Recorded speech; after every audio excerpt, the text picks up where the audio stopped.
Port Orford in the wind, but I had to get a video for you guys. This fantastic view. And this is a fountain at the local visitor center. I just thought you guys might enjoy all of these fantastic agates in this drinking fountain wall. What an enormous amount of labor. Look at the whole floor is thunder eggs.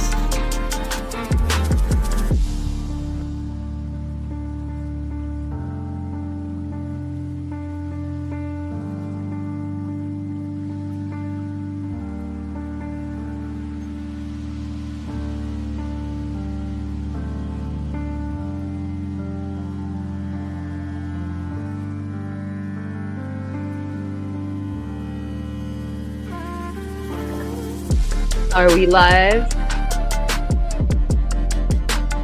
Give me a 5 by 5 if you're alive this evening. Thanks for coming.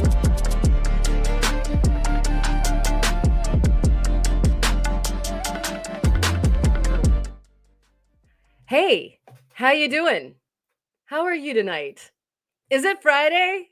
Are we here? I love it. Here we are again.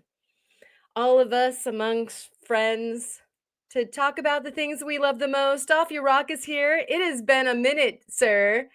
So good to see you from tomorrow. How's everything going? You been doing some faceting? We are 5 by 420, according to Tomcat Josh. Sounds good. Get her going. Sure. Lava Bison's here. Good to see you. Wisconsin Rock Stalker is here. Roofotress Rooted Rockhound is here as well. It looks like we're 5 by 5 in it, unless you're about 80 something short of that. And then by all means, perhaps even you're doing better than 5 by 5. Terrace Treasures is here tonight, as well as that Opal guy. How's the color? How are the color bars this evening, Don? Good to see you. And Ma is here, and she's outing me. Karen's got a tan. I don't know. The sun came out in Oregon. Weird. Who else is sporting some recent vitamin D on your skin? Oh, it's good. Oh, I love it. Thank you for the 5 by 5s, everybody. I really appreciate it. I really don't know. I'm just flying by the skin of my pantaloons. You know, it's always fly on in here. We were a little bit late tonight. We've got a bunch of rocks here behind me waiting for their turns for stardom. And so it took a little extra effort to get going. Wow, like the lighting is changing in here and is making me look even more tan or maybe even somewhat jaundice. Maybe if I move around a little bit, it'll do something. And busy says Off Your Rocka. I hope that is good business, like the good busy business that makes you happy. And me so sleepy. Oh, Tomcat Josh is feeling sleepy. Well, let's lively up the joint. I mean, the place with some rocks. And I hope that you're getting your rocks. The ones that you lost, Mr. Tomcat. And Ma is saying that she hides from the sun, LOL. People can tan off of my paleness. Okay. Like you've got the moon glow going on. That sounds good. we'll cover all of the bases, all y'all and us and we we've got the basalt gestalt. Ryan is here this evening. Good to see you, buddy. And did I say already hello to Wisconsin Rockstalker? And also so white that people get a tan off of them as well. Rocking the farmer's tan. I like it. Eric the cat, good to see you. Also rocking a farmer and or gardening tan. Excellent. Aw. And Caleb's here tonight, starting things off right with the bell. All right. By popular demand. Good to see you, Caleb.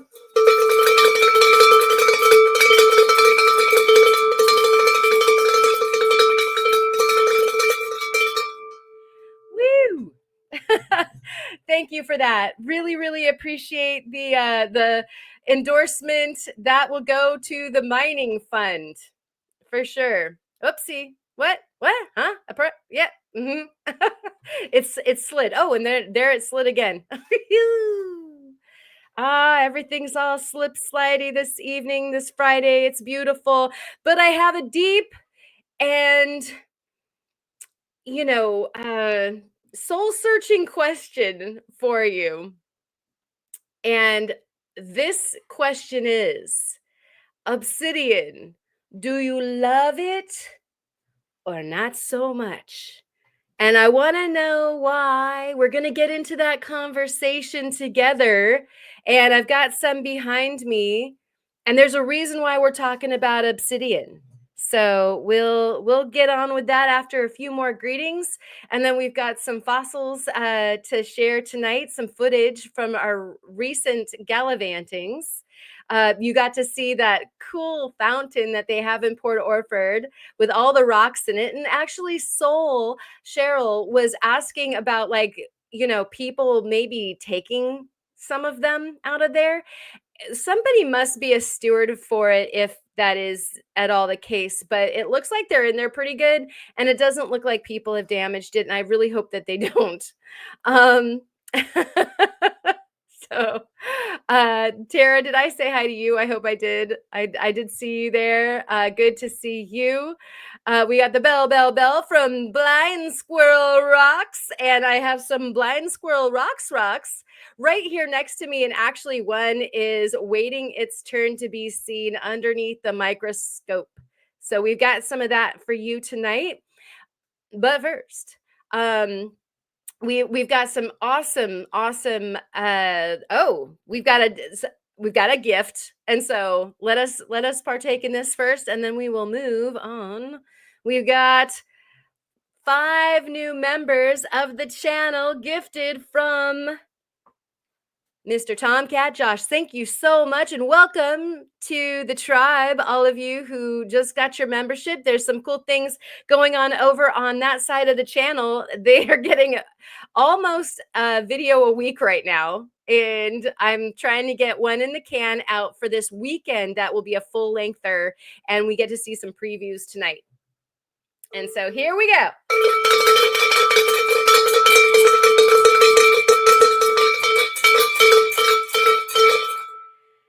You got belled.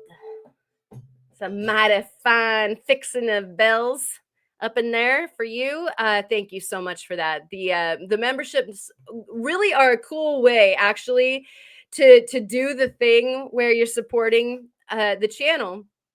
And I really appreciate all y'all who are doing all of it.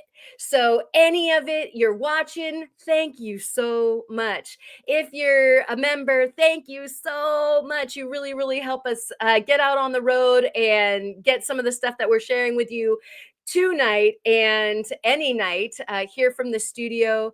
But also, if you subscribe, that's free. If you share it so that some other folks can decide, you know what, hey, this is totally worth watching. I'm digging this.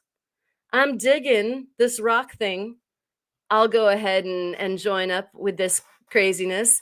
And so I appreciate any of the things that you do. If you hit the thumb or leave a comment, all these little things, they all build up into YouTube being happy to throw this out there and see if the spaghetti sticks to the wall and other people want to watch. So I really appreciate that. Brenda's here, and it is good to see you. I hope that is anybody getting out for this Father's Day weekend? And fathers, thank you for all that you do. We love you. We love you here on the channel. And Allison is here late, but here now. Very good to see you, Allison. Allison had a great video, and it was a really good time watching her go to a mine and a cemetery. Very cool history of Montana. Go check that video out promptly after you're done here. And then also there was a great live stream as per tradition. And then our truck hounder, Mr. Jeff, had a great video on some quite abundantly gorgeous agates. And we've had a bunch of interesting things actually drop or happen this week. Rufo just read Rockhound made an announcement about an upcoming contest that will have to do with the Lake County Diamonds and faceting them. So go check that out. I might be a participant in that. So thank you for organizing that. Resort Dog is here. Good to see you. Hope everything's out there in the rocky sticks over there in that rocky country that you live in. James Crosby is here. Good to see you. And talking about something that's soft and easy to work with. Are you talking about me? That's what my coworkers used to say. Nah. Maybe that's the Obsidian, kind of soft and easy to work with. I love Obsidian. That must be an answer to my question. Yes, let's have that discussion. And Tara's Treasures is saying that it has been a rough week.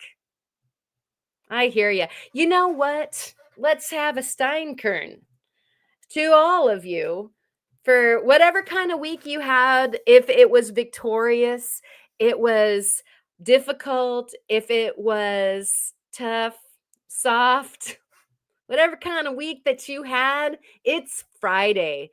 It's time to put your feet up, take a deep breath, chill out, exhale, inhale, exhale, rinse and repeat that. But just come down with all of us here and take a moment to appreciate all of the good things and all the rocks. Maybe grab one. Get yourself an emotional support rock. Hold on to that. And Steinkerns to you.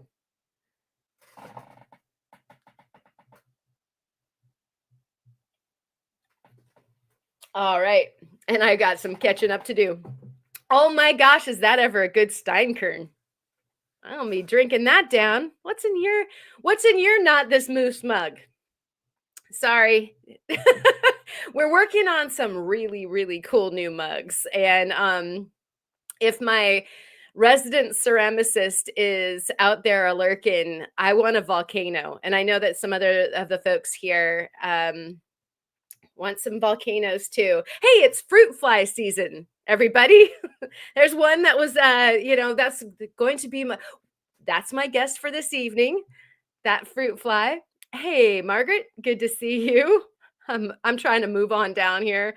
And I'm also now holding my hand over my Steinkern so that I don't drink of the fruit fly this evening.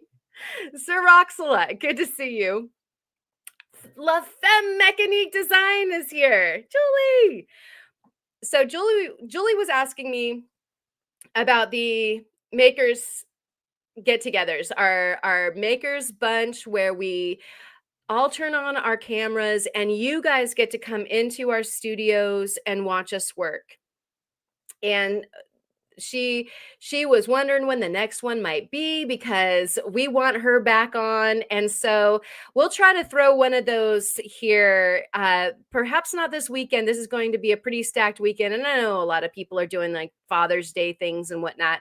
So that will be, I promise you guys we'll get one done sometime in this coming week, because I've got a stack all the way to the ceiling of work to do, and I want you guys to come along. And so we'll be having Julie on, and hopefully all y'all. Did I say hi to Rock? So to finish that thought, there will be a Maker's Bunch coming up soon, and you'll see all your favorites on the Maker's Bunch, and hopefully uh, they'll all be there, and maybe even some new faces to see, some fresh rocks, fresh faces. That was kind of hard to say, so I slowed down. All right. We've got thank you. Thank you very much, Chris. More cowbell, work that arm. I appreciate that.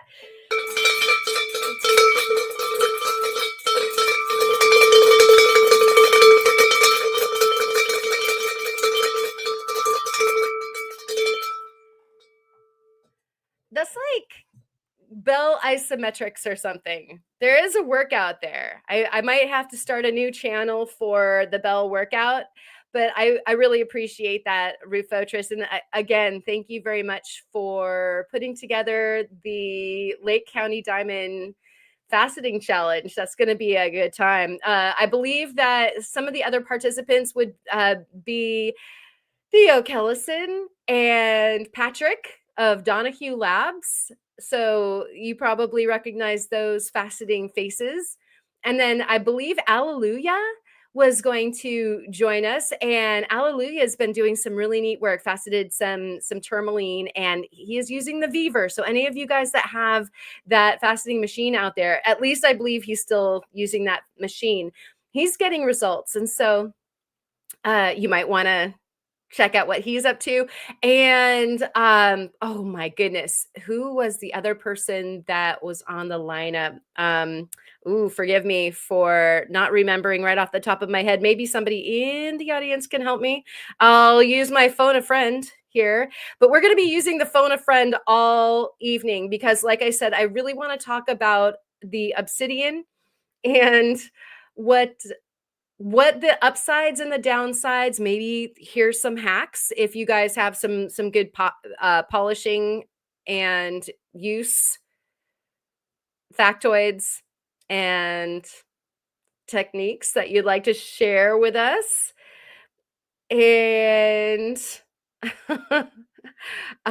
working on down, you guys, still catching up. I gotta say hi to my mom. I know she's out there, and she was potentially not going to be able to jump in the chat tonight, but she would love to say hi to everybody, and big hugs to all y'all that know my mom, and always say hi to her in the chat. I really appreciate you guys for doing so all the time. And Allison's got a great big gig tomorrow. Well, don't break a leg and have a great gig. If you break a leg, you can't dance. And it would be hard to stand up for that stand-up bass that she rocks out so hard with. And so good on you. Oh my gosh. Were you guys waiting for me to find this one too? It's like Easter eggs. Yay! And what's brown and sticky?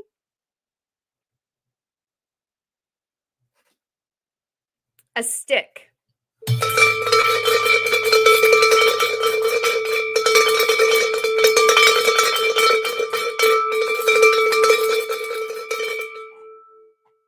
This it takes technique. Like you get it, the little ringer going around in a circle, and it doesn't ring as loud. You gotta really shake it. I'm learning things. Thank you, Mr. Turtle Montana. Your generosity knows no bounds. Really appreciate everything that you do for the channel. Got some fun Mr. Turtle Montana materials downstairs in the saw and the cabber. So that's coming along. And um I again I it's like this wonderful, wonderful never-ending scroll. Absolutely love it. Off Your Rock is having coffee. Excellent. Um, and protein, yeah, in my drink. No thanks. Yeah, I must be way behind. Dad's Rocks is here. Good to see you, Phil. Thank you so much for coming. I think I saw you in the pre-chat, and so I appreciate you being here, or at least early on. And yeah, those zipper fruit flies that stay unzipped sometimes. You got to watch out for those, Don. And it looks like Julie's off to do some stuff and be cool. Excellent. Thanks for swooping on in. And thank you, Tara's Treasures is reminding y'all to go ahead and toss that button a click over there with the little thumb icon. Really appreciate that. We've got this answer from Julie. Gaspesi, Obsidian, and Nova Scotia agates. Uh, Gaspesi. Yeah, wow. I like it way better when she says it. And let's see. Did I miss a Theo? Is there a Theo? Oh no. This is the lineup. McLeod. That's who it was. McLeod's. How in the world did I forget that? And so Mutt is going to attempt a flat lap facet. Excellent. Um, all right. And so you're letting her do it even though you said no flat laps. Hey, you know what? All those faceting machines kind of, that's what they are. It's just that they've got that quill appendage thing going on. So really appreciate making the concession. It's always a good time having Ma along with the challenges because she does a darn good job. Don't want to miss that. And Sonia is here. Good to see you, Sonia. She's been cooking up some cool jewelry as well. Love the piece that she put out on the Discord. Those of you who are not on the Discord, you need to be there. If you're watching this, you're invited. All you have to do is follow a link that one of the wrenches might provide. And over there we have the challenges, and actually one of the challenges for this month is for Obsidian, and that is why we're tackling it together. We love Obsidian anyway, at least I do. And so I thought this would be a great time to talk about it. And what Sonia posted over on the Discord was a petrified wood crosscut. So it was around, the hearts of the wood. And she had done a prong setting that was just great. So, anyways, good stuff over there. Go check it out. And then, of course, hopefully you can partake in some of our challenges like the cab contest or the Makers Challenge that we have on a monthly basis over there. This month is Obsidian. And that is a great segue. Obsidian, easy peasy. I like it. I like it a lot. It's good stuff. And everybody's catching up. All right. And you guys are saying hi to Mom. That's awesome. Thank you. And Off Your Rockers talking about the quartz. Boy, oh boy. Like you were on my conversation. You're on my conversation from last week this week. So I figured out, like, hey, you guys, remember how I was talking about emotional support stones? Here's my pixel cut. There you go. Oh, there it is. Oh my gosh. Oh, look at that. Yeah, Theo said that it would be a fiddle thing, fiddle fodder for me, and he was absolutely right. I love that thing. But it's quartz, and I really had to crack the code on quartz before I tackled that. And the cerium oxide is a wonderful, wonderful thing for quartz. Quartz likes water too. I figured that one out. And so I personally have a, cerium oxide lap and love it. Jeff is here. Good to see you. Let's see. I know no one would do it, but I imagine emerald cut a fire obsidian. Yeah, boy. That would be interesting to see. That would be interesting to see. I've got some fire obsidian behind me, and I do have not an emerald cut, but I do have a step square cut, which is darn close. And so I have both things, a faceted obsidian and fire obsidian, but they're not one and of the same. But we'll take a look at that in just a moment. And still scrolling, Mr. Jim Fry is here. Habitat for Rockhounds. Good to see you. And we have some info here. By the way, there is a buffing and polishing guide PDF link on a recent post. I chased this down after watching Lapidary Dave's video on the topic, and that's very helpful. Thank you so much. Maybe somebody can offer a link. And meanwhile, yeah, there's a few of them out there where it'll tell you, given which mineral or mineraloid you're working with, it'll tell you which is the best polish, second best polish, fallback plan, that sort of thing. And so would it be the cerium oxide or an aluminum oxide, or should you be sticking with diamonds? Is there another possibility like ZAM? So yeah, it's good stuff. It's wonderful that the community and folks that have come before us all share their knowledge, and we all stand on each other's shoulders, and that gets, it raises all the boats, if you will. But that's really heavy, trying to stand on somebody's shoulders and raise a boat at the same time. And Mr. Turtle Montana went live for the first time on TikTok last night and had a total of one guy in the audience who watched me polish an obsidian heart for almost 2 hours. Really cool. Right on. Um, yeah, right. Manny, have you done the pixel cut yet?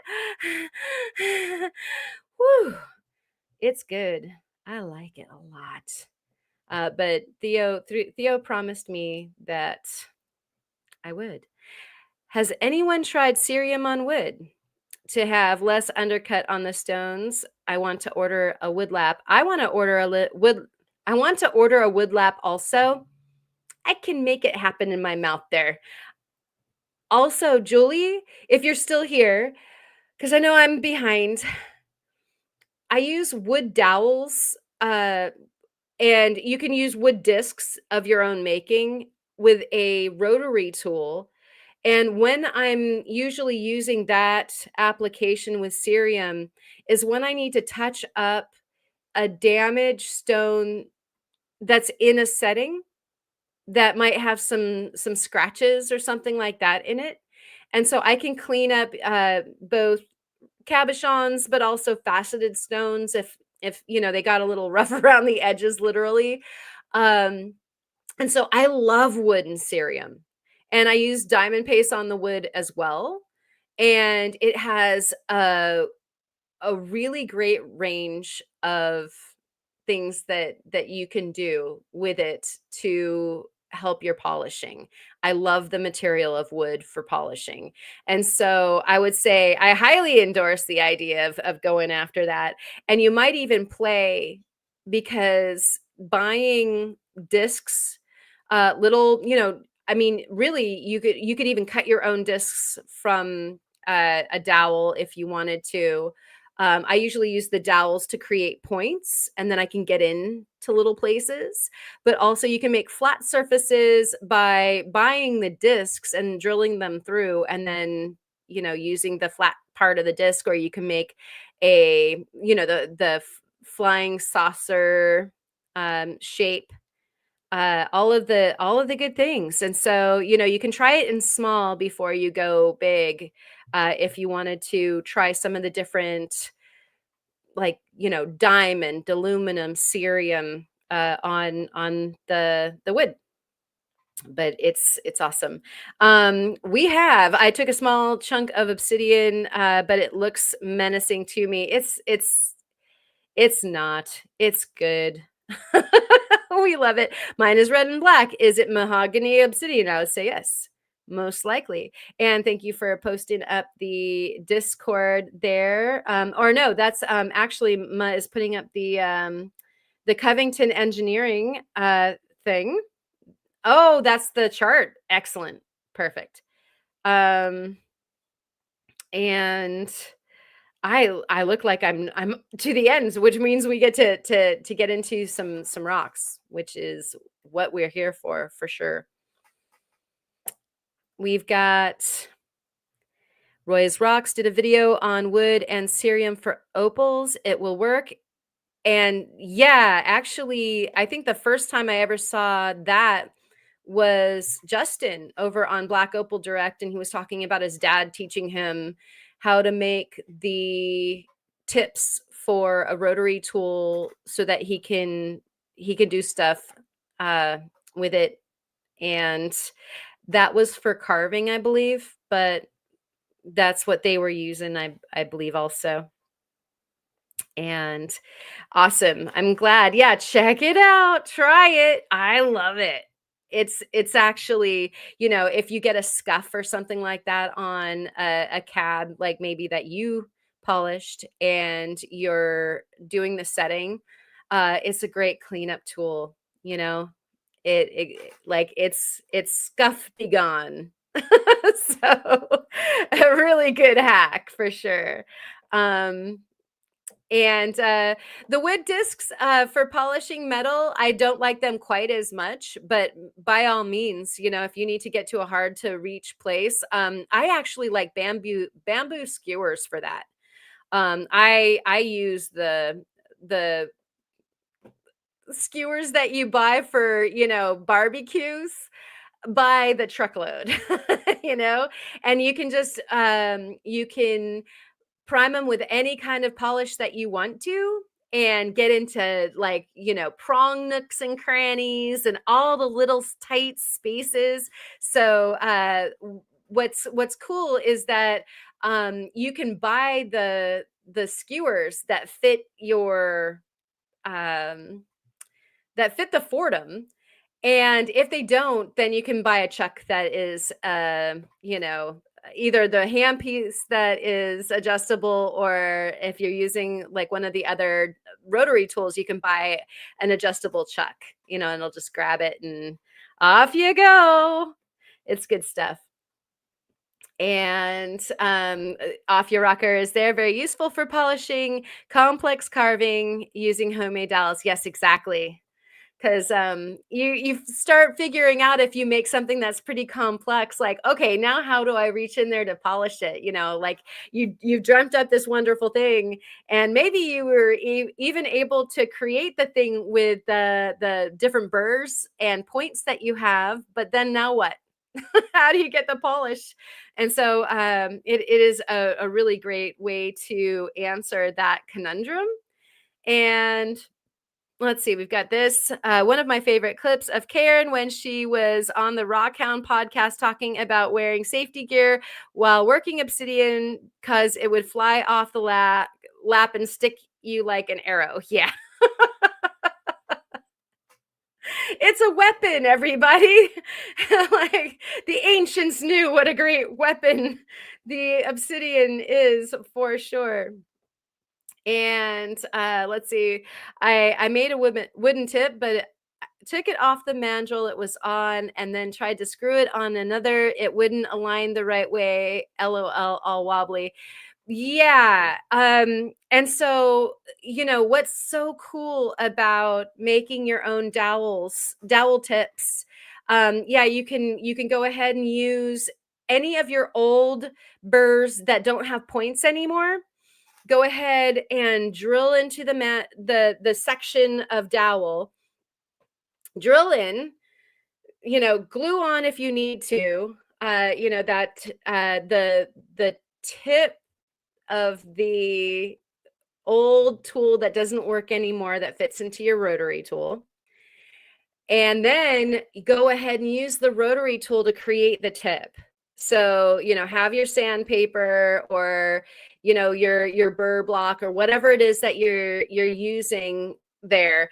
It makes, and then sharpen it to whatever you want. Do you want it to be a pencil tip? Do you want it to be a bullet burr? You get to create the shape and the transition. Is it like kind of more dull and bowl like, or do you need something very sharp? And so yeah, sky's the limit. And if it gets a little wonky, just go ahead and take it to the sandpaper again so that it will because the turn of your flex shaft will go ahead and tidy that up. Unless you got a wobbly flex shaft, which some of you all, I think it's Rocky Mountain Bears, is finds my flex shaft on my Dremel right now unbearable. So some fun stuff as far as some hacks right off of the top. And we've got do we have a Brian? Yes, we do. Greetings, salutations, and Steinkerns to you, Brian. I'm going to hydrate here and let's get to some rocks.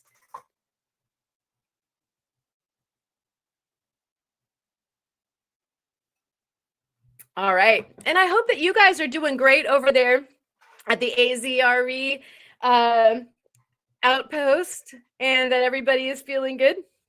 Yes, and we're all wondering this actually. How is Julie doing? We, inquiry minds want to know. As an engineer, I approve of the term wonky. Yeah, it happens. It surely does. And so there are definitely ways to clean up the wonks, unless you want the wonk, and then go ahead and maximize the use of wonkitudes, because maybe you wanted it to be there. I don't know. And then Off Your Rocket is also offering, you can put the dowel on in a cordless drill, and with a Dremel, you can lathe the shape that you want as well. Yes, that's a great hack. So you can go at it, both directions if you want to try making your own tips. I have so many, and what's nice about that is that mark them so that you know what grit belongs on them. Put them in little plastic baggies that you used to have rocks in. We all have a gazillion of those, or that you got your silver in, or what have you. Mark the tip like with a Sharpie, and mark the bag that, okay, this is the 14K, or this is cerium, or whatever. And then you've got like this wonderful toolkit that you can just grab whenever you have need, especially if you're trying to help a stone that got, a little nicked in a setting or something like that. But if you don't have those things available right then, like I usually, I don't know if we can see it in my studio right now, but I have a cache of dowels like all the time, and they're ready, cut off wheel, zip, a little drill, some glue if I need to. That thing's ready to perform in, say, less than 10 minutes. And so, next time you're at the hardware store, get yourself a handful of dowels and you are off to the races. And so, oh my goodness, thank you for the update. I really, really hope that everything comes through smoothly so that you can get this taken care of and the healing can happen as soon as possible. Do keep us updated. Thank you so much for that, and send her our love. I miss her smiley face. Love seeing it. And oh my gosh, is today Friday? It is. Today is Friday the 13th.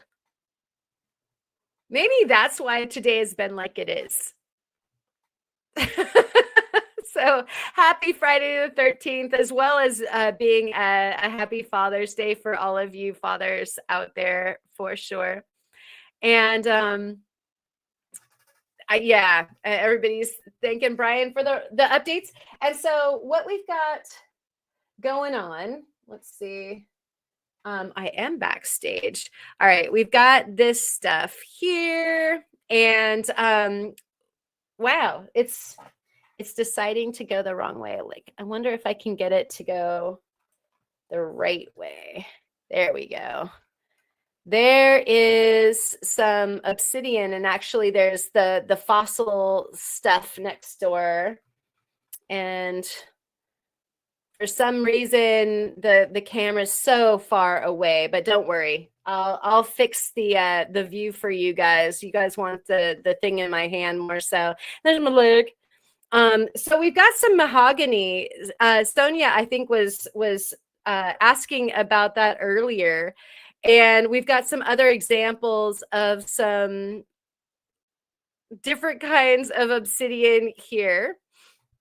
And so you all, when you think of obsidian, let me go to this.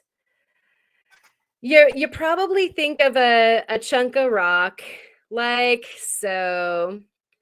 And this is a piece that we got from Glass Butte. And this is a small piece from Glass Butte, not very big. You can get as big of a piece as you would be able to put into your truck. There's so much material. But this is the common obsidian that you're likely to pick up. A lot of people will take something that is like this. You can see the conchoidal fractures. It looks like glass. It's easy to assess that this is obsidian when you look at it. I do have a video on finding the obsidian there at Glass Butte. If you're kind of wondering about that aspect, we're kind of talking today a little bit more about using it. And so, but this is the common stuff that you see tons of, and people love to nap it. And I see some incoming wonderfulness. And so I'll pause for a moment to Belle. So we have this, and Kid Curry is here too. Wow, right on. What's the difference between a lentil and a chickpea? Well, I wouldn't pay $200 to have a lentil on me. Oh.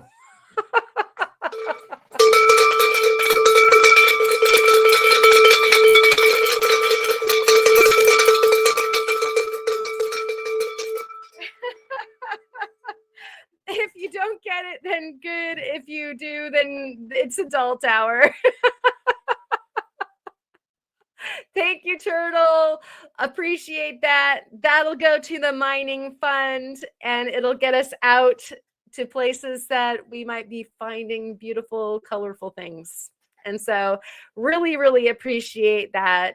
And then we also have this from Habitat for Rockhounds, Jim Fry. Thank you so much. Want to make sure to give that a star. Whoa. Instead of doing that, I clicked the whole thing and it went away. And this is the membership one again. And so what's really cool about this, and I was saying it earlier, is that not only do you support the channel, but you also help some people become members. They get to see the stuff on the other side, on the membership side, where I've actually been posting videos because I don't typically on the regular channel. We do these live streams and I get a video done. I've got something like 20 in the can, but as far as actually editing them goes, these days I'm pretty slow. And so one's actually maybe going to come out this weekend though. Maybe we all get a treat. I'm pretty far along with it. And so thank you. So the giving not only goes to the channel, but also other people get to enjoy it too and see what's up with the other side of the channel. So welcome to the tribe, and thank you so much for that, Jim Fry.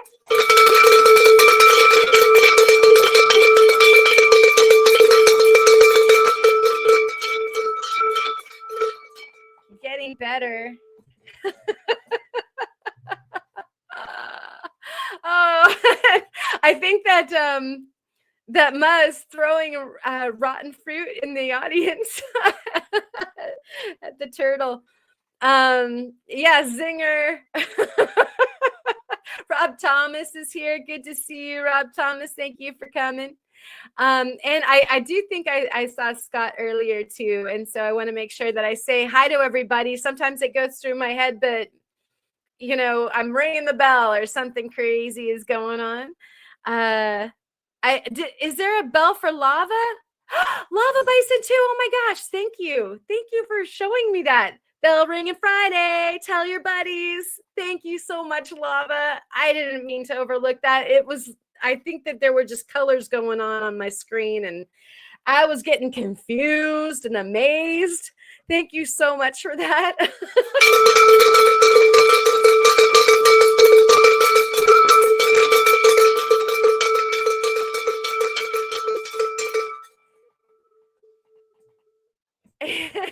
Thank you again. The Basalti Bison with some mining money. I appreciate that. We're going to be hitting the road and finding some beautiful things. So thank you and happy Friday. And I do see something over here about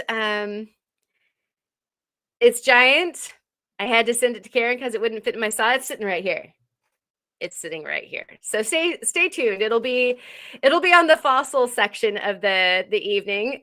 We'll try to get through we'll chew through this obsidian right now. And so sift it on down. And thank you, Tara, for making sure that I saw the bell for lava. I appreciate that. You guys are welcome at any time to help me because I'm always just a moment behind. I'm technically 10 seconds behind y'all anyway. So editing is a chore and I love doing it, but I'm specific about it. I really like doing the music and doing, different segues and telling the story in the video, pictorially. And so it's not just a bleh, like live streams get to bleh, but the videos I fuss way too much and they take way too long. And for that, I'm sorry. I'll try to get better at putting them out more frequently because they're a good time. And good evening to you, Bob. It's so good to see you. How are the kids? And so Tara's saying the same thing. Love editing, but it's super time consuming. Yeah, that's exactly it. I almost feel like I'm indulging when I'm working on a video because, I could be making a bracelet or lapping a stone or doing something. And so when I'm just sitting doing a video, I'm like, oh, am I in trouble? Should I be doing something else? And yet it's very artistic. It's very creative to make the videos. It is a pleasure. It just, it's like birthing a baby. And are we supposed to edit? Some of us don't. So it's okay. That's good too. All the different facets of the gem. Good stuff. Oh my gosh. Yeah. Tara's saying that she's got a bunch in the can too. Oh boy. Definitely colors on the screen. It's so wonderful. You guys are so generous. I really appreciate all the color on the screen. And I'm sorry if I miss a thing, but y'all can yell at me all you want to. I appreciate all of it. And yes, all the cowbellin, summon the Christopher Walken. And I hope he dances in, like the Fat Boy Slim video, Weapon of Choice. I love that. Like just swoops on in. That would be great. Let's have that happen. That would be a great video or live stream for tonight. So on with the I could just chat with you guys all evening. Should we just chat? I should show rocks and chat, Karen. So y'all were talking about the mahogany. I personally, I don't know. I probably get in trouble with Kyle if I said that mahogany might be my favorite one of the different kinds of obsidian. And it's, I find it really, really pretty like the mahogany by itself with the like red, and you usually get like sprackles of the black is mahogany. So red and black, um or red, like, and even pumpkin, there's like the pumpkin patch. But then if you get flow of the clear and the black, then you're onto an obsidian called triflow. And actually, I guess triflow is probably my favorite. And so we're more than likely looking at that here. I believe that there's some clear in there. And then these can have a gold sheen to it.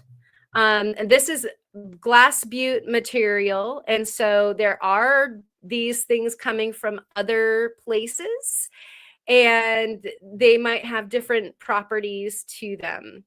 As far as, you know, the availability of, say, the sheen. And there have been, I know those of you who watch Kyle have seen some of the triflow turn into what could be not rainbow, fire bearing material. And so at least at Glass Butte, the areas that bear one and the other are fairly close to each other. And so the flows flow together. And of course, they don't know the boundaries. They don't know where the claims are. The flows don't. I hope you do if you go. And so I did want to show this. It looks like Ma's talking about it here. Gold sheen. Ah, love it. Yeah, check your, especially if you've got the stuff from Glass Butte. Let me put this on the tweezers. The Glass Butte mahogany and triflow has quite a bit of gold sheen, you know, depending on where they got it, you know, off of what claim, or if it was in the public area, then you know, which hill. So let's see if we can't get the red in this section has a chatoyancy. That's darn it. I guess I polished that enough that you're getting the window more than you're getting the stone right now. Let me get the gemfish out. Brought to you by Mr. Turtle Montana. Thank you so much. And Cyber Roadhouse. What's that? That sounds interesting. And not stressing about shorts and audio and whatnot. Good, Off Your Rocka. It should not be a stressful thing. And Rob Thomas loves the mahogany obsidian, right? And velvet obsidian is fabulous. I agree. Let's see if it's helpful, if it's on, and if this will help us. Oh, that's too much. Let's see if we can get this. Ha ha ha. No, not helpful. Let's see if we do this.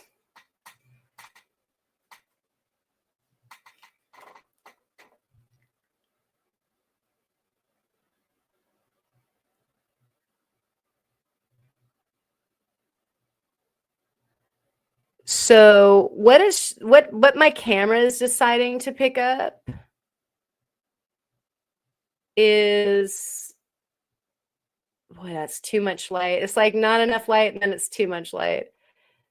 There, you can kind of see the sparkles of like that yellow gold in the red. That's the chatoyancy of the gold sheen splashing along there. And so yeah, that's a pretty fancy piece. I love that.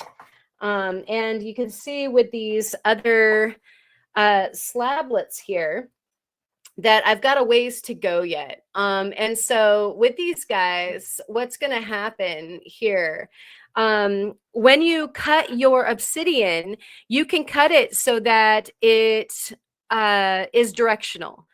Just like labradorite, and you've watched probably Kyle talk about the obsidian, the fire that he chases. It's directional, and for the fire obsidian, there's actually ribbons of it that, you know, sometimes can meander through the stone like a color bar of opal. And so you can see that I have a few different angles going on here. Here's one angle, I cut it there, and then I cut it at that angle. And what I was doing, I was looking for how to cut it so that the gold sheen was as always on as possible. And so I found it, and you can see it without me even polishing this piece. There's all of our gold sheen. So I found where to, you know, cut the direction for this particular stone where it's always on. There's some of the tri-flow part. And so this is actually pretty clear on the back. So it's a bit of a heartbreaker because I like when you've got the clear and the mahogany and the black happening together, and yet this one's got such nice sheen to it that I don't know which side I'm going to use. But I also have this guy over here. This is the top of this is the direction. You can see again, I was angle, angle, angle until you find it. And then when you find it, cut that way, you know? And so that's how I started my cuts. This is the end piece. And so you can see what the, you know, the chunk of it looked like on the outside, and they can be very ugly ducklings on the outside and turn out to be really quite remarkable on the inside. So, you know, if you just got a piece of rough, give it a chance. And Rob Thomas is saying, hadn't heard of the tri-flow. You have now. There's another try something that they also like to call it. And let's see. Dun, dun, dun, dun, dun. Wow. Check this out. When I was a teenager, I had a job installing sprinklers. I was doing a job in Detroit Riverbank and encountered a seam of black and purple obsidian. Took home pounds of it. That is awesome. How cool. We have obsidian is used a lot here in Australia for competition cab cutting. Awesome. Yeah, I've got a cab here. I've got a couple of cabs here, and we'll get to that here in a second on account that they are some of the different flavors of the obsidian, and I just wanted to kind of put forth an overview of some of the different kinds, and you know, some of the things that you can do, and really because we've got this challenge for this month, and I hope that everybody kind of catches the feeling like they would like to work with it. And dun, dun, dun, dun, dun, coming through, coming down. Thank you guys. Saying gorgeous and pretty. I would agree. Super magical stuff. I love it. It's amazing. Scrolling down, boy, did I get behind. um, all right. People are getting their Steinkerns. Make sure to stay hydrated. I love that, Tara.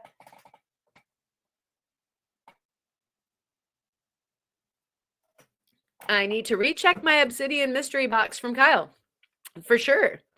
You all probably have some Obsidian in your collections that you could cut, but if you don't, go ahead and contact me. And if you want to do shipping, I'll get you some from here, from Glass Butte. I've got some. Since we go, it's hard not to stop when you might be in the area. So this, I believe, is some Davis Creek. I got this from Kyle, and I actually bought this particular cab. You can see it's got the green sheen going on, and I am wanting to carve this bad boy. And so I will get around to it, I promise. And so another one that we've got the different sheen obsidians. We've got a purple sheen, we've got silver sheen, and we have gold sheen at Glass Butte. They look a whole lot like the other. I wonder if this is one of them. I thought I picked one up that was, yeah. So you can't see it unless you see it. So, you might have picked this one off the ground and you were unsure if you really wanted it or not. And then you can see, can you see? Can she help you see? There is the sheen there. And the sheen is created by bubbles. And so sometimes it's particulates, but most of the time gas bubbles get lined up and you get a cool sheen effect. And this one being the silver sheen there. And they are layers like color bars. I think you can see the stripes for the layers here on this one. I think that's why I picked this one up for you guys to see. And sorry, it's a bit dirty from being in the rock pile, but yeah, you can see the sheen coming through when I shine the light. And so the green is so pretty. I saw that and I was like, yeah, I kind of need to carve that. We have some green material in the area, a little bit more difficult to get to. This is some of the, wow, that just fell off. This is some of the lower grade green. And yet I think, it kind of looks olive black colored here in the light, but it's fairly green. And so you can see that this also has definitely the layering, and it's not transparent. You can hit some of those bars where it has a little bit. And if you get really lucky, then you also have some sheen in the bars. And so you end up kind of like what I was showing you with the mahogany or triflow. You might end up with some green that has some chatoyance or velvet to it. This is some pretty rare stuff, though. So let me get caught up. And please, if you have stuff to add, I really would love that it can be a resource. Oh, Mr. Chubby Hubby, good to see you. So that, it's a resource for everybody to, who is watching, to know about the different kinds of obsidian, your things that you have trouble with, or your things that you have figured out that are good hacks. And we've got, this isn't the best piece, but this is some of the rainbow. And so you can see the color bars there. Let me see if I can orient that better. Almost better without the light. You can see, you know, just some nice bars. And as that gets cut, you know, some of those, actually those levels right there, that's kind of what you guys have all watched. You've all watched Kyle searching those bars for the fire. That's what the fire bars look like. I don't think I have any there, but yeah, that's the rainbow. So some pretty stuff there. And so again, you have to cut accordingly. Whoa. Bring that back. Come back. Got to cut it accordingly so that you maximize the color. And you can see that these bars, I'll have to relight it. Got this, my phone is just all over the place. My second camera phone. Bring that back and bring the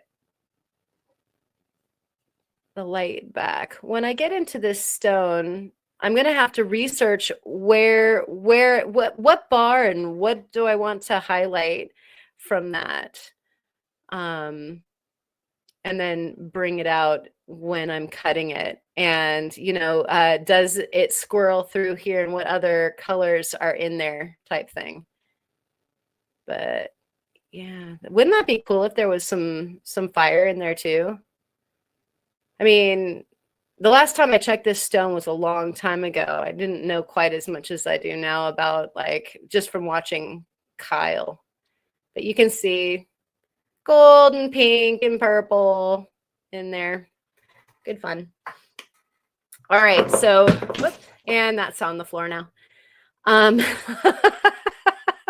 just going to put that right there. Let's see. And Mutt is trying to figure out if I should cab some obsidian or make a necklace with the cab I made already today. I say work on the obsidian. So Mutt was pointing out that the obsidian challenge was looking a little bit lonely. And so I am definitely going to be cooking up some cabs, hopefully here tonight, to be able to toss over there. And I have some double-sided rainbow palmstone that make me love life even more every single time it catches my eye in the sunlight. Agree. Aren't those natural colors just kind of just amazing? They're spellbinding. I love that. Perfect, Jim Fry. Yes, yes, yes. And so I do want to work on those stones, and I think that you should too. And here is a good idea. I'm going to binge watch Kyle's Vidson Obsidian LOL videos on Obsidian. And so yeah, definitely go check out the Kyle videos. A lot of really good information there. And anybody else who knows of good either polishing, tumbling, carving videos for the Obsidian, you're welcome to share them here. Like I said, this wants to be a resource so that you feel like you need to go and work on some obsidian, and then of course share it with us. We would love to see what it is that you make. And Rob is saying, when I was first getting started, I bought some gold obsidian. When I took it to the rock shop, they said it was gold stone. Bummer. There's the gold sheen. And like I said, there's pumpkin, which is like kind of an orange. It's like orangier than the mahogany. Mahogany reminds me of like tomato soup. I was telling Mel last night. And then there's actually like there's a, what do they call it? Leopard Hill, maybe. And like that's kind of like the orange and black. And then there's like just orange, which is the pumpkin, I believe. I don't have Any examples of those? I snatched up out of the pile. You saw there was dirt on my stones. Oh, clutch your pearls on that one. But yeah, I was just trying to grab some of the different ones that I had in my group. In fact, I was trying to look for a good piece of Aurora. And I could not find a good piece of Aurora, which I must have put them all in a pile and don't know where that is. And we have Ophiuraka. Is that an obsidian carving? I am seeing on your screen. Yes. And so get on with it. Let's see some more stones is what he is saying, basically. And so, yeah, I have an unfinished carving here that I did. And this is actually in, let's see if I can get that into focus. This is some from Glass Butte, and it's sheen, but it's like a green sheen, kind of like that Davis. There, it's kind of showing up. It is super pretty, and I don't know, I just started going for it, and then I got sidetracked and just never went back to it. And I don't know if it kind of shows it's very sheeny, it's very pearly, the like kind of, you know, slickness is not from a great polish. It's from the fact that it's giving off that light that way. So I don't know, I might finish that at some point. I go through phases. I know that y'all probably do, where you do a lot of this and then, you know, you just ditch it for a while. So that one's about, I don't know, maybe a half the way done. There's a lot of polishing that still needs to be done for that. Here's a piece of sheen obsidian. You can see the chatoyance going through there. Actually, that looks Aurora-ish. Oh, and I just shot it. And so I cabbed that like several years ago. So again, I went through quite the phase with the obsidian, just loving it super hard.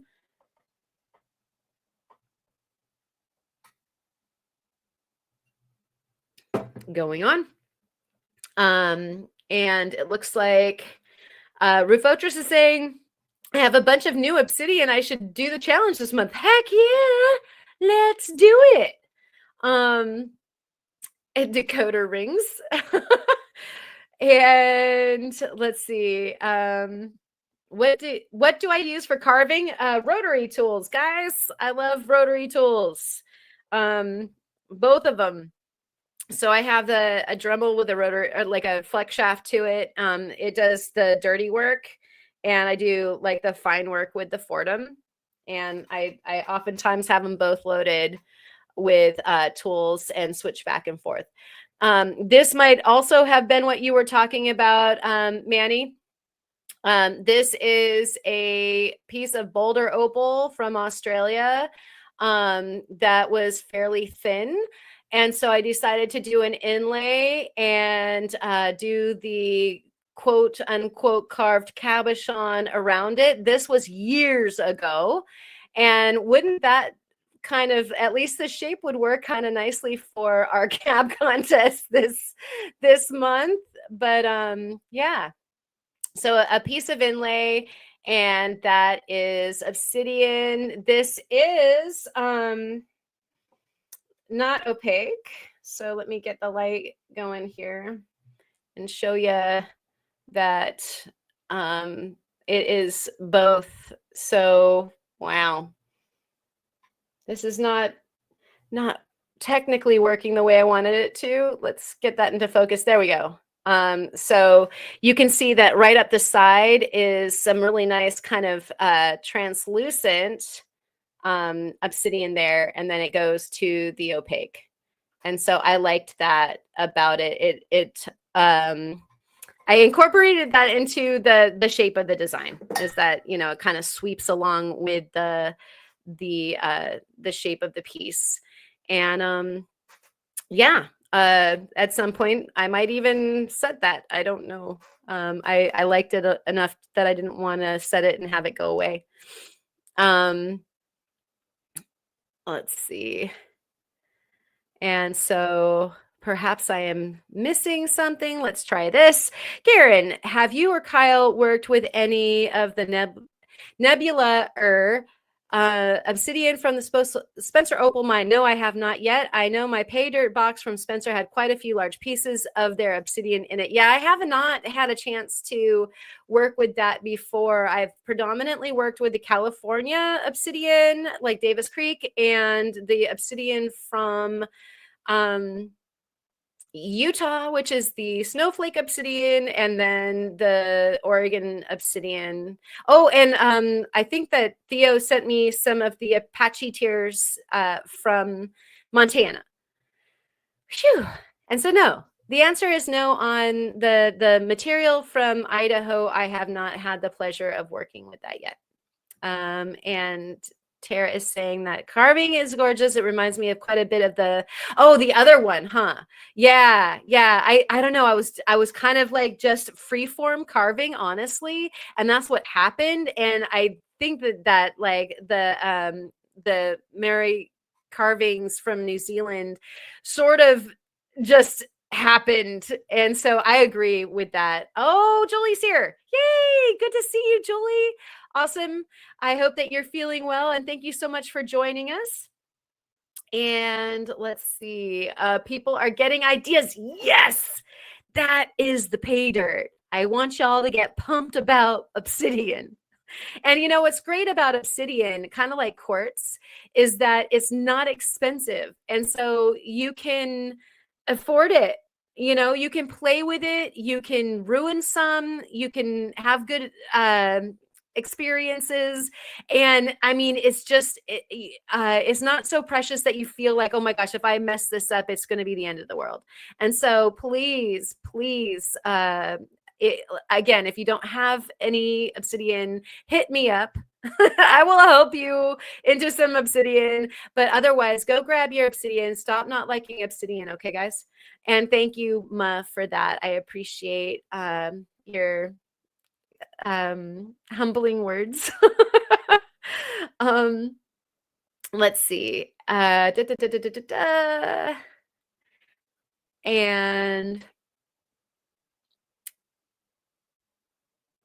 I'm just getting caught up some more, you guys. You are just awesome sauce in the chat. You guys have some really great exchanges going on, and so I just wanted to not miss anything. And so yeah, you can see just that, you know, here's some dots. I used to love to make a lot of circles, and so this circle has some of the purple sheen. I think that was kind of like from that the purple bed. I think these guys a little bit. So your different kinds of Obsidian definitely have different different translucent properties. Like that seems dark, but it's not. Whereas the other one was quite much more opaque. As you saw when I backlit the carving. I think that one's got a shine somewhere, but it's not directionally awesome. That one's better. Let's try that one. Yeah, you can kind of see it roll over the top, almost like there. A cat's eye, like. And that one actually not only has the rolling flash going on, but it also has like a cool inclusion that has that rolling flash along with it. And yay, I'm gonna ruin some Obsidian right now. To the lap. All right, everybody cheer her on. Good on you.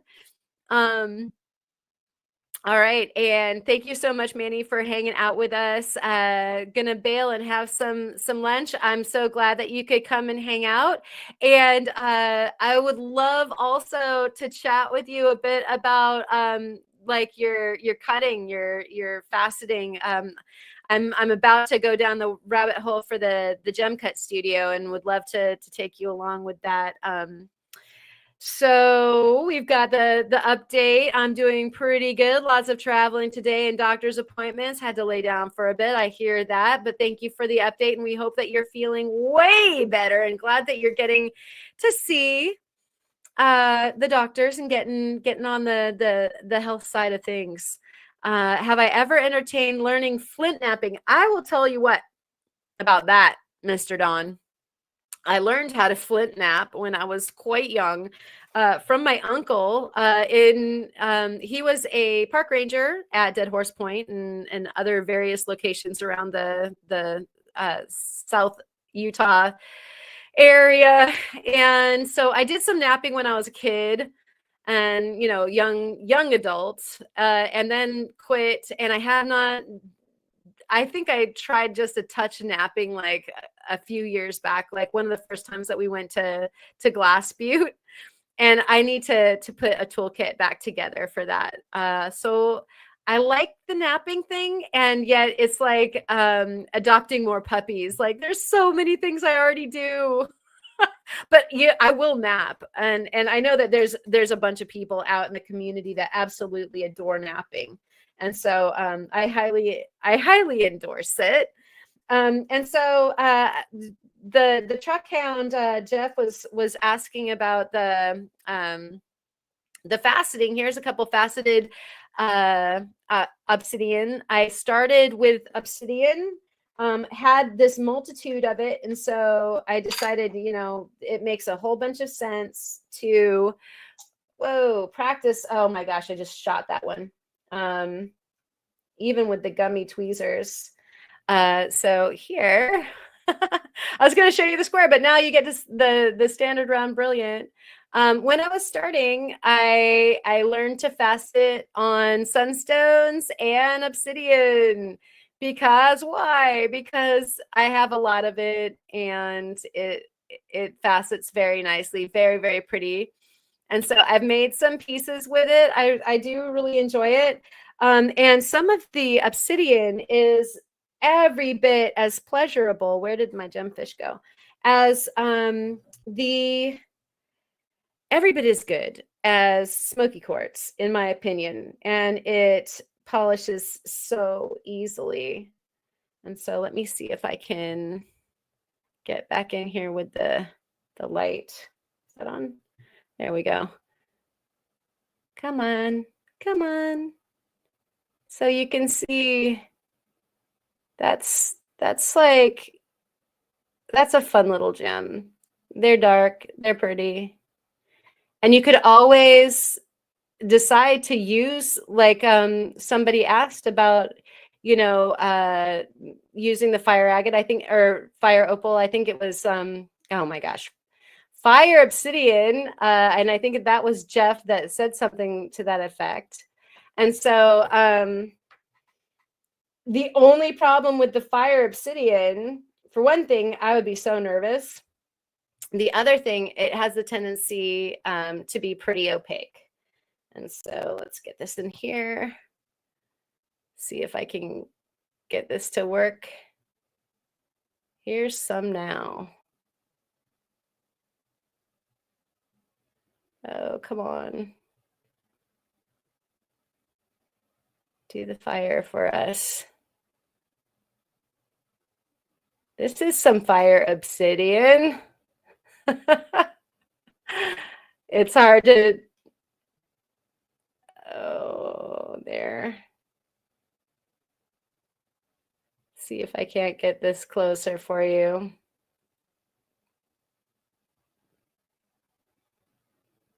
I wonder if that's the piece I was supposed to work. I think so. Oh, I'm going in the wrong direction is what I was doing. I think it's supposed to go this way. There we go. There we go.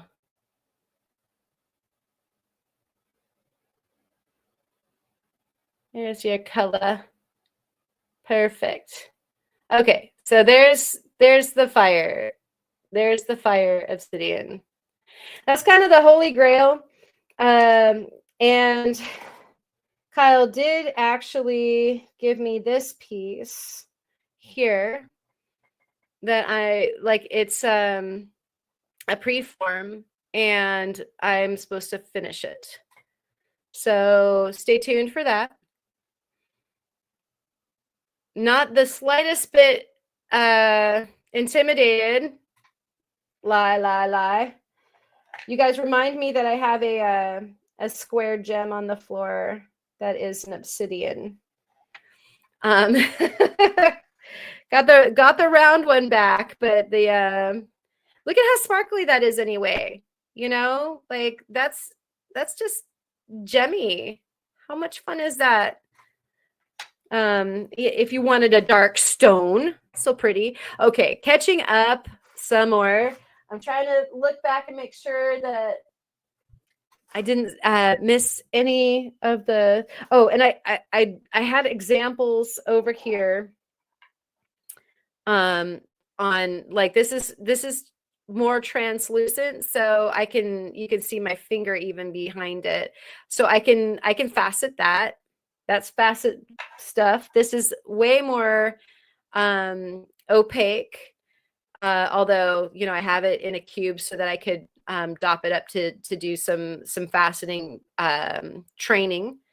And you can see on the edge that it's sort of clear, but I'm telling you, if you can't see through it when you're just looking, then it's going to be a super dark stone. But you know, quartz, glass, obsidian, these are things that are good to start your faceting off on and do your playing, figure out like what you're doing, and then move on to these spendy stones. So that one's ready to go too, and that'll be a fun one because you can see through it. And then of course you can back. You can take the obsidian material and you can back opal with it. It's my favorite backing for opal because it's the same as, it's also a glass. And so they perform the same, they wear down about the same rate, they polish at the same rate. I really like using the obsidian as a backing for backing opals. And so good night, Eric the cat. Thank you so much for hanging out. Really appreciate you hanging out. And there is definitely something in the air, and it sounds like for you it is pollen. Make sure everybody's getting your Steinkerns on.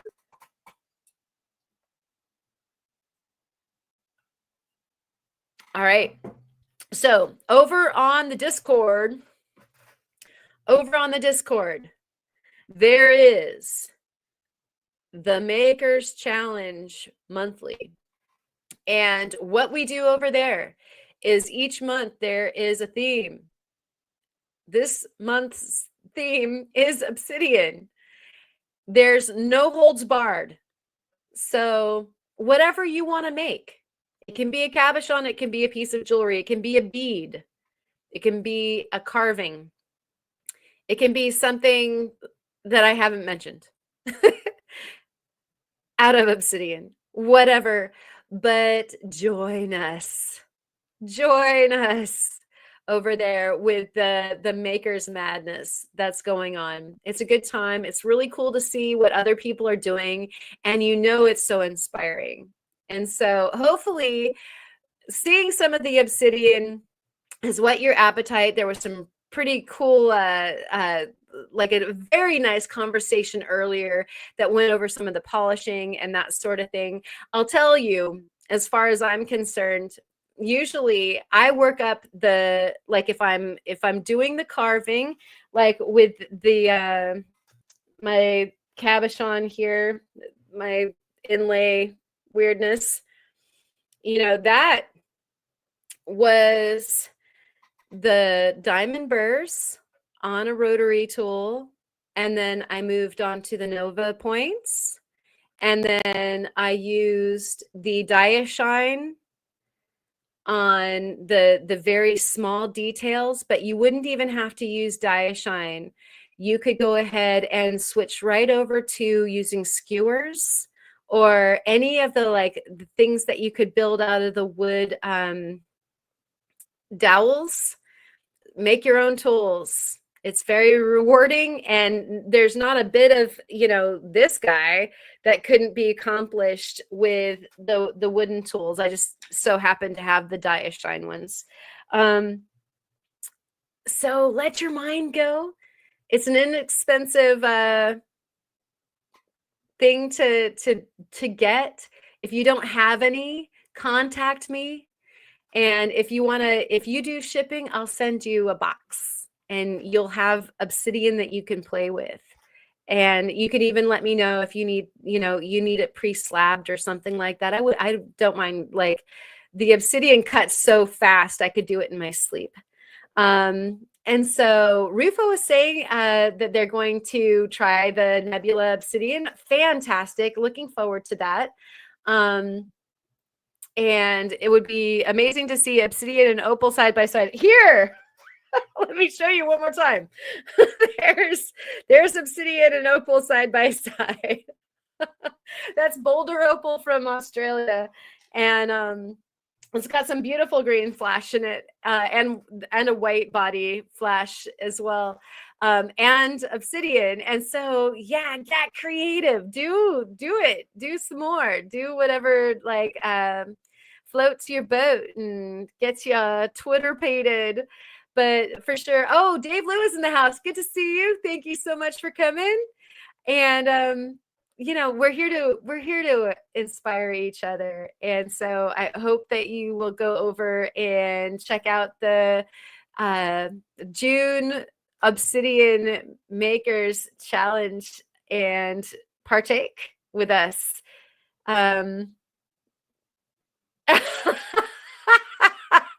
The fire obsidian is not on the menu. You're gonna have to talk to Kyle about that. He's the fire haver. He's smog. I just have the common stuff from Glass Butte. But thank you for asking. If I had it for you, I would definitely send it to you for sure, Mr. Turtle Montana. I wish I had some for you for sure. And we've got, and for those with not so nimble fingers, you could chuck those skewers into a pin vise for a better grip. Well, what I'm saying is the skewers are actually in my rotary tool, and they're spinning at whatever, rotation per minute they need to be doing, so that they affect the polish, or they can do some of the heavy lifting too. You can start with a very low grade of diamond paste on a skewer and be working a carving in obsidian. Obsidian is that pliable. So knowing that you could, buy an array of diamond pastes from something very large mesh all the way up through to your 50K or whatever, you wouldn't have to go that high because you could finish with cerium. But that is kind of what I was trying to get into, is that when I'm carving, I usually will use like a 280 on a diamond burr and affect the shaping and the carving that I want done. And then I go to the Nova Points, and then I finish with a cerium polish. And when I'm doing the cabochons, I used to use my flat lap, and so I would just go up through the regular sequence that you would have for a high-tech flat lap, and then finish with cerium.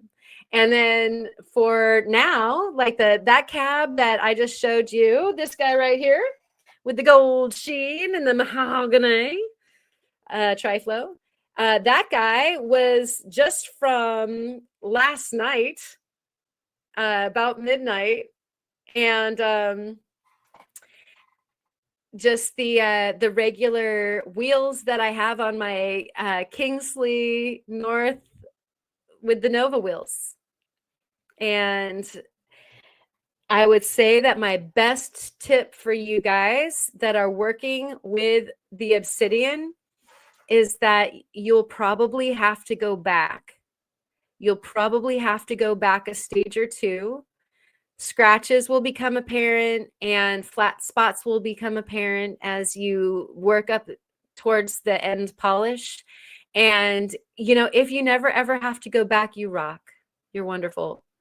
But if you do have to go back, don't beat yourself up, because of the nature of Obsidian, you might not catch something that it, you know, isn't perfectly like finished out on one level.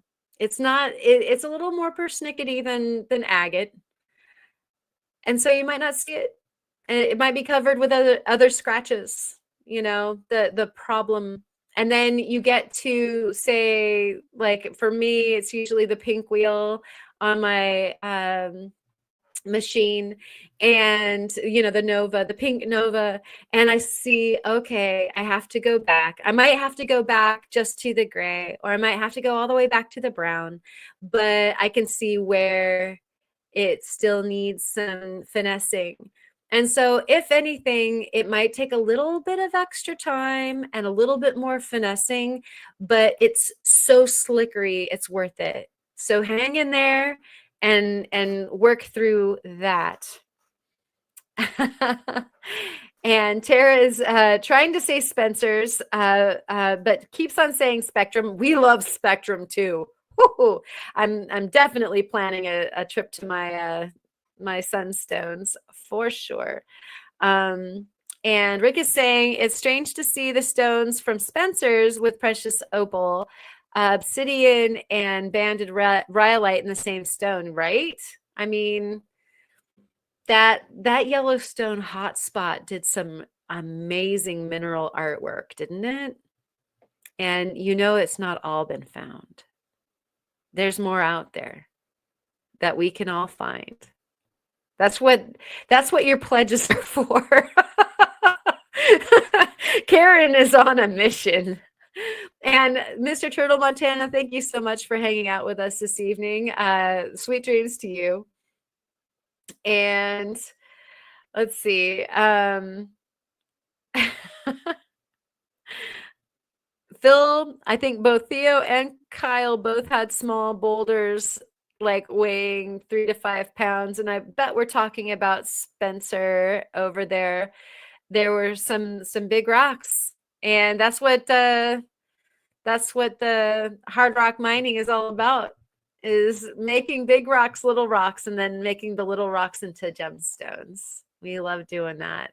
So good. Yeah, 3,000, Dave. Thank you. And nice boulders. Art up there, right? Yeah, natural, like nature trumps us all as artists every time. Like the absolute best. So good. And let's see, what would the world be without hot water and mineral salts? Bathless. What would we take baths with? It makes so many beautiful things, including like a very, very happy person reclining in a bathtub. Thank you, Rick. Really appreciate that. Let's give the bell.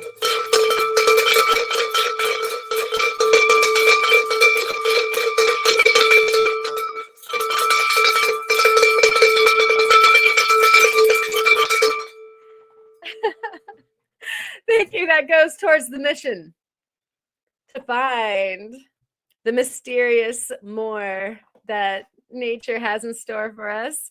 Oh, great. Bob. Mission funds. Mission funds for fun. Thank you so much, Bob. Really appreciate that. Oh, we're closer. You guys are all coming along with me. You know it. Here we go.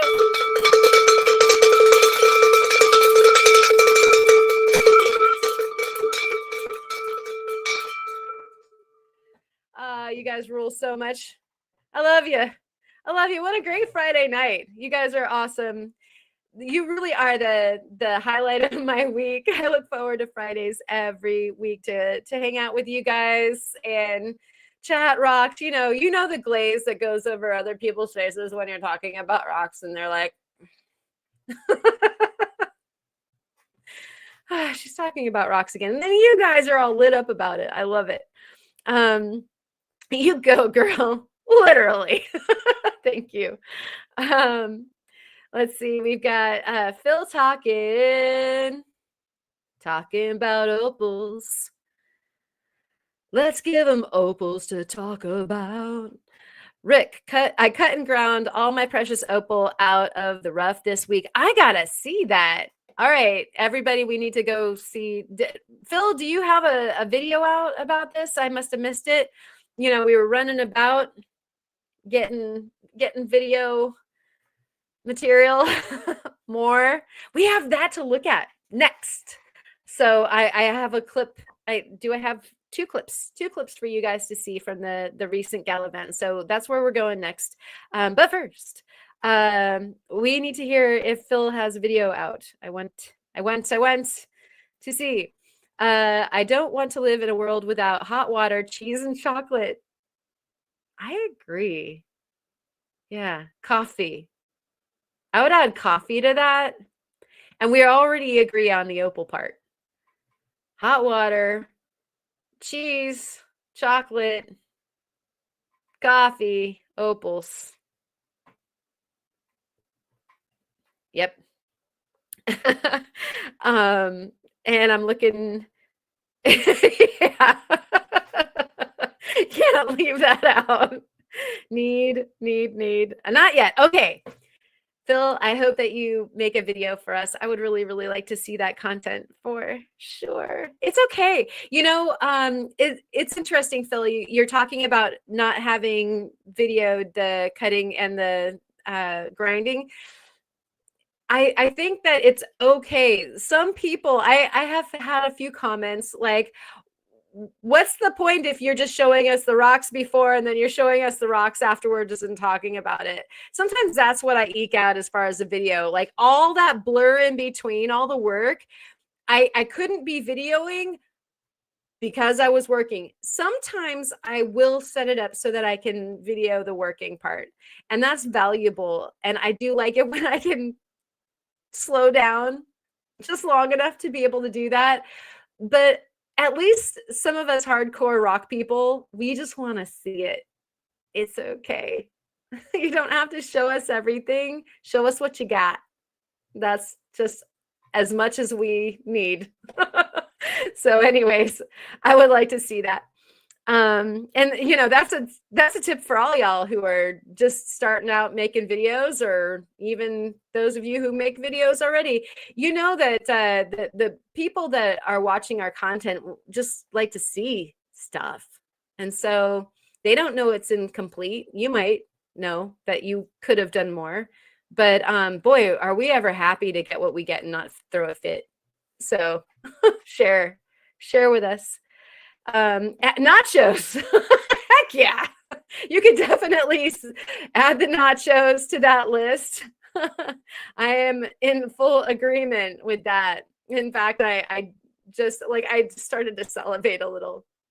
Excuse me. The cheese was there already. Love chips, but I had to go get some hot sauce. I was out of hot sauce, and there was some suffering occurring as far as that's concerned. Good to see you, Patrick. Welcome in. Your ears might have been burning. We were talking about the Lake Diamond facet contest that is coming up. I don't know why that was so hard for me to say, but looking forward to seeing what you're working on as far as what cut you're going to do. Looking forward to seeing everybody's submissions for that one. That one's going to be good. Cool. And Bob's got a live that is hopefully going to happen tomorrow. Definitely let us know. Y'all know that there's a place in the Discord where upcoming videos are posted. And so If you are wondering what to watch, if you're a few days behind even, you can go to that, and they might not be upcoming anymore, but it's a great place where people have put their videos, the links, so that you can go watch them. And so hopefully y'all will share that, because that's my TV guide right now. Like, I just go to the channel there on our Discord server, and upcoming videos, bloop, bloop, bloop, bloop, bloop, and I work down the line. So cool. Like, Cynthia Foss's video is sitting there. I saw Jeff's video that was sitting there. And so definitely please share over there at the Discord. Oh, and it looks like we have a link there. Fantastic. And Rick is saying, I'm a slacker. I still have about a third of my Spencer's box to go through. Going back to work definitely put a kink in the fun. I'm sorry. But a plus to the bottom line. I hear that as well. We got to do what we got to do to get the things that we want to get. So good for you. But I don't know what I would be up in the middle of the night going through a Spencer box. Like, what? There's opals in the house? That would be very, very difficult to keep hands off of. But I hope you have fun with the rest of your box. That's truly something to look forward to. And yeah, we're making each other hungry. Looks like a pizza break was over there. Pizza's good. And Dad's Rocks Phil was saying, you're supposed to be ruining Obsidian. All right. And so Julia's wondering if everybody's gone and gotten their death tacos at Costco yet. You can't be ruining on an empty stomach either. I agree. Oh my gosh. Boy, I have ruined things on an empty stomach and went full Betty White. And so you don't want that. You really, really don't. Okay, so we've got a little video here. I'm going to pop this up. This is from just this past weekend. So let's take this down and see if that works.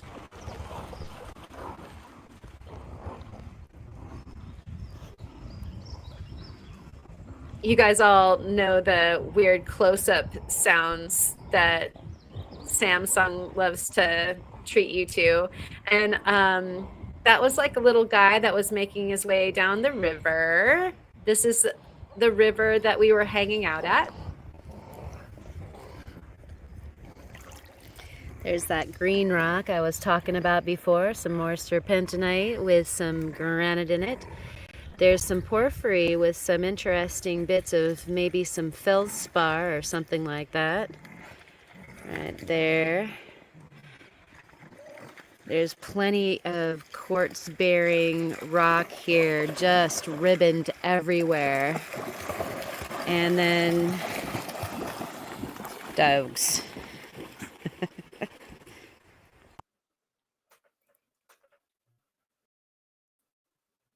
Oh, where am I? Am I here? Oh my gosh.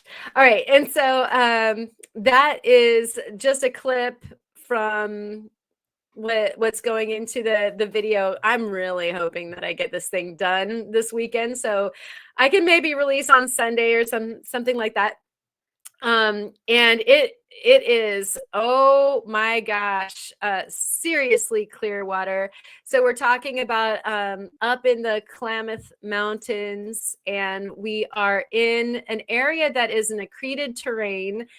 So a lot of Oregon is covered with basalt from the Columbia River basalts and all the basalt volcanic action that basically covers a lot of what might be really cool mineral finds here in Oregon. They're under however many, hundreds of feet, if not more, of basalt, maybe thousands. And then you've got the accreted terrain that basically there were island chains that were off the coast of the Pacific Plate, and they docked with the Pacific Plate and became Oregon. So we were at a high river location where the accreted terrain was not covered with the Columbia River basalt or any of the other basalt groups. So the beautiful clear water was there because it was coming down granite. And we don't have very many rivers that are like that here. And so not only was it absolutely pristinely gorgeous water, but hey, hey, say hi to Steve. He's grabbing my purse. He needs the keys, I bet. So, so there's not only this wonderful availability for gorgeous water. It was hot up there, so it was nice and cool in the water, but also you get the bedrock, and that means that you get to go farther back in history. And what might be really exciting about that is that we actually can find more historic things left over. You guys know that I'm so excited about fossils. And so Tara is saying that water is gorgeous, and I would agree. And igneous intrusions for sure. And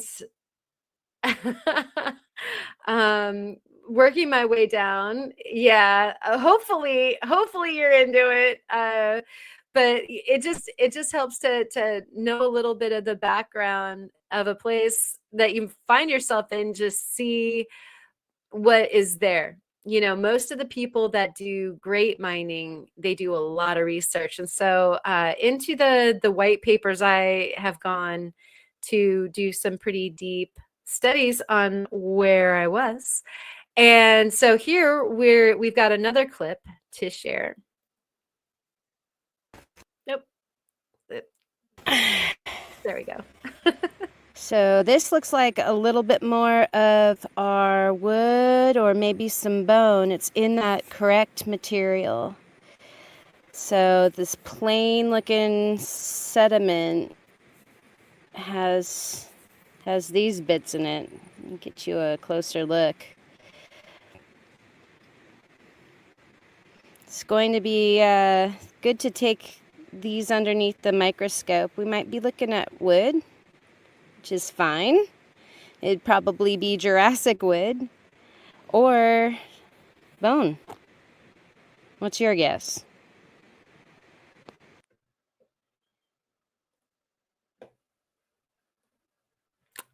What's your guess?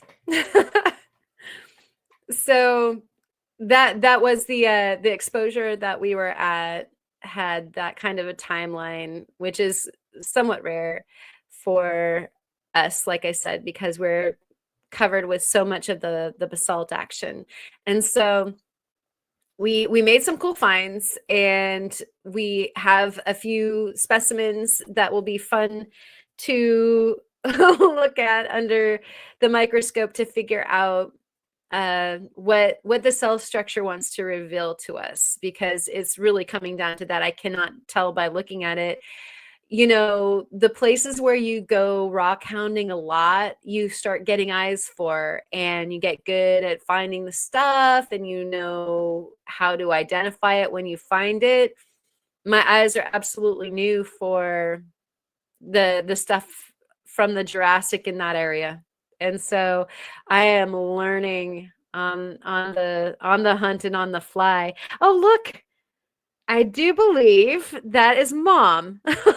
Yes, Mom found her way on. Everybody say hi. We did say hi earlier, Mom, but cheers to you. And yeah, that was a chance Steve sighting there as well. And humming the Jurassic Park theme. Yep. And 100 degrees, that's hot. It was so refreshing in the water. The water was cold because it was coming out of the mountains for sure. And so yeah, that's what's coming up. And it's going to be super fun to get that video together for you guys, and also the stuff that we found, do some research on and figure out what we've got, that what we're looking at. And so I truly want to know, do you think it's do you think that that was bone, or do you think that that was some wood? I mean, I'm leaning towards wood, but I don't know. I don't know. And I love learning new locations too. Tara feels that way for sure. All right, and so the fossil that we have for right now, though, is from Blind Squirrel Rocks. I promised I was going to show the big blue, and so this is big blue, and this is from Blind Squirrel Rocks. He sent it to Ma. I don't know how much bigger blue you can get. I'm, you know, that's maxing the screen. So we're definitely looking at some really nice coral. Coral is blue, and it's a big chunk. And so Melissa sent it to me so that I could cut it, because not good for her saw, good for my saw. Me happy. Get to play with blue. But guess what? I had some blue. I had a little bit of blue from Squirrel already. And so I decided before I cut big blue that I would cut little blue. And this is what little blue looked like on one side. And I'm trying to look for something to make this wet with. I'm unprepared. We'll put a little bit of Steinkern on it. So there is what little blue looks like on the other side. That's the cut. But wait, I did a cabochon. So the cabochon right now is sitting underneath the microscope. And so we'll look at the cabochon underneath the microscope since it's already set up first. And then we will look at the cabochon together, because we might as well see it since it's already queued up. But that the material from Blind Squirrel Rocks has been so incredible to go through, and I'm very thankful for the opportunity to work with this particular material. So different kinds of corals, like the horn corals, and that's the honeycomb coral, and I can't remember the proper name for it right this second.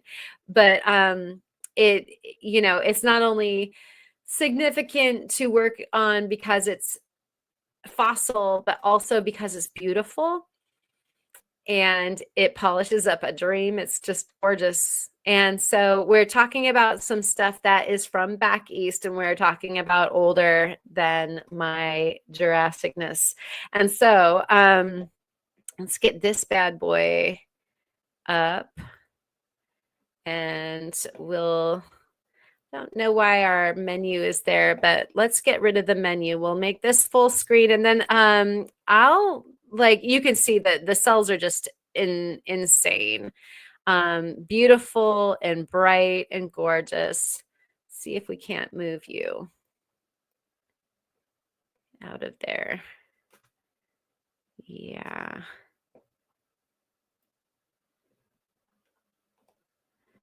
And so there is your, although I don't know why it was overlaying. Why did it do that?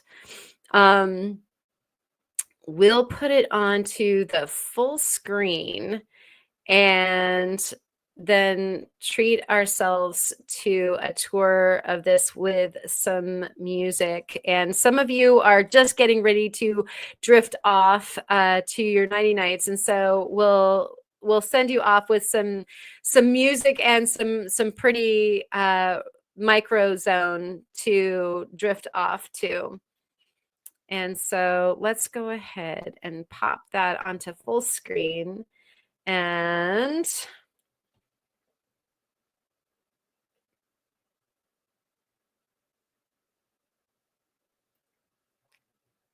some music.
So pretty.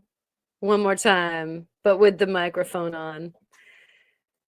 That never gets old. Thank you guys for watching the microzone, and we'll have that video hopefully sometime this weekend. Over the course of the weekend, I'm sure that you've got Father's Day fun going on, but do we have a Kyle? He's a father. So hopefully we've got some live Kyle, and we've got Theo that always drops on Saturday. We've got Katie that usually drops on Sundays. AZRE folk, are you guys doing a thing on Sunday? It would be good to know. Anybody who is doing a drop of a video sometime this weekend, I would love for you to go ahead and pipe that into the chat right now. And I want to thank you guys from the bottom of my heart for sharing your tricks and your tips, your experiences, your preferences. Tonight it was about Obsidian. We all love fossils. We all love going to the river and finding things. And it's always way more fun when it's shared with you guys. And so when you share it with your videos and your live streams, we all come to that party. And thank you for coming to mine tonight. It's ours here on the Friday Night Live. Really, really appreciate it. It looks like Julie is saying yes for Sunday, but Brian was unsure about that. So we'll see. It looks like they're going to do a live stream. I absolutely adore watching the AZRE lives. And so we'll probably end up getting a makers bunch together sometime for the beginning of next week. So keep an eye open for that. And anybody else who is doing some stuff this weekend, we'd love to know about it. So post it up on the Discord. That is your TV guide for YouTube and other socials. Feel free to go over there and check that out. Your Obsidian challenge is awaiting you over there on the Discord too for the month of June. And also we have the cab challenge that's going on. We had a wonderful live stream last week with two guests, Corey from the Lakers Lapidary, and then we also had Jahik Caleb on from Freeform Lapidary with an amazing conversation about the different rocks and cabochons and making them and the creativity. Plus the challenge was thrown down to make a very unorthodox cabochon. And so if you're interested in that, definitely go check that out as well. But also that was a fun live. So if you missed it, the conversation was useful and interesting for sure. If you'd like to hear more about that or have more of that kind of content coming your way, make sure to hit that subscribe button. And I thank all of you for being members. Hit the thumbs up, share with your friends if you think that they would also dig on the rock kind of content going on. It's all of your support that keeps the content coming, and we sure love it. And looking forward to having more guests on in coming live streams. This has always been an interim live stream, waiting for the Rockhound podcast to sort of like rebirth. And meanwhile, we'll do more guests and that sort of thing too. We'll have a quasi situation. And so again, thank you so much. We've got Jeff saying that we are looking forward to a good live session with Jeff in the afternoon sometime on Sunday. So that will be cool. Betty is going to fish tomorrow. Excellent. Very, very cool. That'll be a good time. And thank you guys for all of the thank yous that are coming down through the chat. I'm seeing them. And also for you guys all to know, I review the video every time so that I can read all the chat that I didn't get, because it's a lot to every single one of the comments and chat tangents is so appreciated by me. I miss so much of it when I'm trying to hold up rocks and that sort of thing. It's fabulously distracting. And I also read all the comments. I don't always get back to all the comments, but I really appreciate those too. I want you guys all to know I read every single one, and I try to get back to all of them, although it might take me up to weeks to actually do so. So I appreciate that. And so um we have more news here. I think I might have a special guest on my channel this Wednesday. If not this Wednesday, very soon. We love guests. We love you just by yourself, Allison, and everybody, all y'all that do live streams and your own videos and podcasts and that sort of thing. We appreciate you. Like I said, it's just, we love this content. So whatever you want to treat us to, we're happy with. Like you, Cheryl, Jeff, Rufo, Jahik, everybody who's been new, of course, Brian and Julie, Tara, everybody who's been making. Bob's gonna do a live tomorrow, he said. We sure do appreciate everything that you're bringing us. So keep on doing, as Miss Katie would say. And I'm gonna throw the Cape Blanco credits at you one more time and bid you this beautiful Friday the 13th adieu. And we'll see you around all of the chats and lives very soon. Steinkerns, cheers to you, all the fathers out there. Thank you so much for all that you do. And rock on, people, rock on. Alive, everybody. Oh. Try that again. Let's try it again. There we go. Oh no. Ah.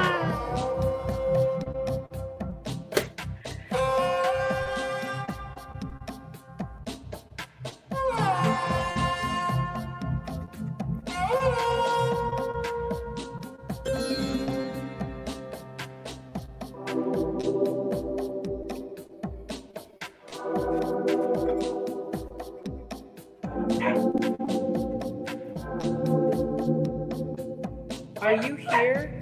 Am I here?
Man, we can't hear me. Let's start over again.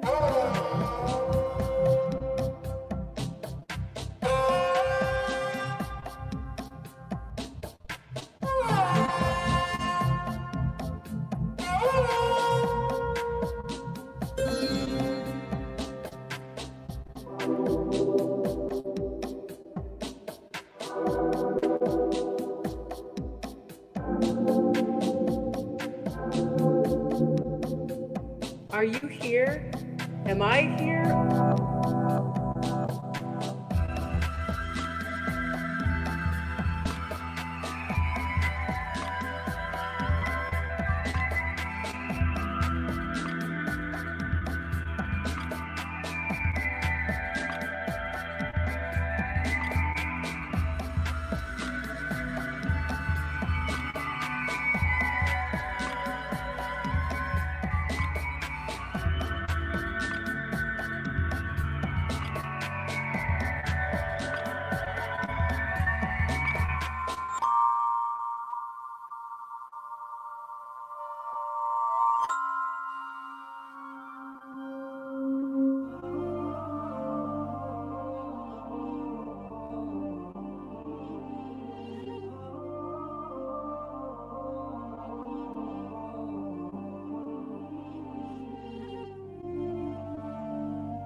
And we can't hear me. Let's start over again.